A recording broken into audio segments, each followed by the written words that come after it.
ధర్మసూత్రాలు.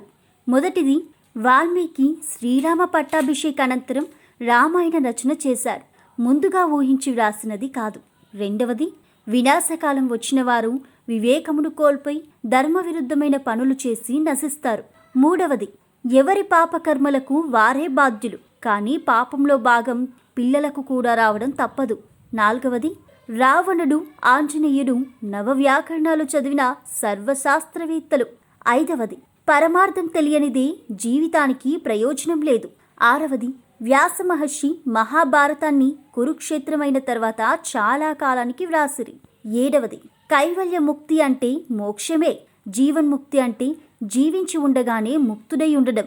జీవన్ముక్తికి ప్రారబ్ధము నశించగా విదేహముక్తుడవుతాడు. ఎనిమిదవది, భగవత్కథలు ఎప్పుడూ మిథ్యలు కావు. ఇది పెద్దల మాట. తొమ్మిదవది, పున్నామ నరకం నుంచి రక్షించేవాడే పుత్రుడు. పదవది, నవగ్రహ స్తోత్ర పఠనం వల్ల నవగ్రహాలు ప్రసన్నములై శుభ ఫలాన్నిస్తాయి. 11వది, ఇతరులకు అపకారం చేసి ఇతరుల బాధల వల్ల సంతోషము పొందే దుర్మార్గుడిని కలుడు అంటారు. 12వది, జమ్మి చాలా పవిత్రమైన చెట్టు, అగ్ని స్వరూపము. 13వది, బ్రహ్మక పాలంలో పిండ ప్రదానం చాలా మంచి పని.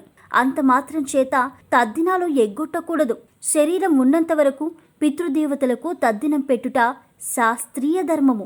14వది, ఇతరుల ఐశ్వర్యాన్ని చూసి ఎప్పుడూ దుఃఖపడకూడదని, సత్పురుషులను ద్వేషించకూడదని, స్త్రీలను పరాభవించకూడదని, పరద్రవ్యాన్ని అన్యాయంగా అపహరించకూడదని మహాభారతం ద్వారా గ్రహించిన నీతి. 15వది, భగవంతుని త్రికరణ శుద్ధిగా పరమోత్తమ భక్తితో ఆశ్రయించిన భక్తులకు దేహాభిమానము గాని అహంకారము గాని ఏమాత్రమూ ఉండకూడదు. 16వది, పూర్వ కర్మను బట్టి ఇప్పటి జీవితంలో సుఖదుఖాలు సంప్రాప్తమవుతాయి. 17వది, దేవాలయాల్లో ధ్వజస్తంభాలు పవిత్రమైన కాపురాలున్న ఇళ్లపైన వాటి నీడపడడం శాస్త్ర విరుద్ధం.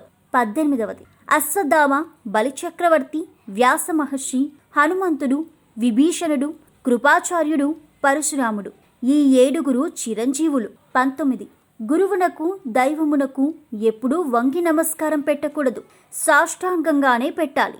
20వది, శివాలయానికి ఎదురుగా ఇల్లు కట్టకూడదు. 21, జగమెరిగినవాడు అంటే తత్వవేత్త అన్నమాట, అతనికి దేహాభిమానము లేదు. 22వది, రాధా గోకులమునందు పరాశక్తి, శ్రీకృష్ణుడు పరమాత్మ. శక్తి, శక్తిమంతుల అభిన్నమైన ప్రేమ భక్తులకు ఆదర్శం. 23వది, గాయత్రి మంత్రం జపమాలతో చేసిన ఉత్తమం, విశేష ఫలం. 24వది, గాంధారి గర్భవతిగా ఉన్నప్పుడు సేవ చేసిన మరొక స్త్రీకి కలిగిన ధృతరాష్ట్రుని కుమారుడు యుయుత్సువుడు. 25వది, విష్ణుమూర్తికి 2 కుమారులు, బ్రహ్మ మరియు మన్మధుడు. 26వది, భక్తి వల్ల జ్ఞానము, రక్తి వల్ల అజ్ఞానము కలుగును. 27వది, కృతయుగమునందు తపస్సు, త్రేతాయుగమునందు జ్ఞానము, ద్వాపరయుగమునందు యజ్ఞము విశేష ప్రాముఖ్యమును పొందియున్నవి. కలియుగమున దానము చేయుటయే ముఖ్య కర్తవ్యము. 28వది, ఏకాదశి వ్రత ఉపాసమునకు దశమి నాటి రాత్రి భోజనం చేయకూడదు. ఏకాదశి పూర్తి ఉపవాసం. ద్వాదశి గడియలు ఉండగాని భుజించుట సంప్రదాయం. దీనిని విష్ణువాసం అంటారు. 29వది, శివుడు అభిషేక ప్రియుడు కావున లింగరూప అభిషేకమే ఆయనకు ప్రియం. 30వది, మానవ జన్మకు జ్ఞానం విశేషం.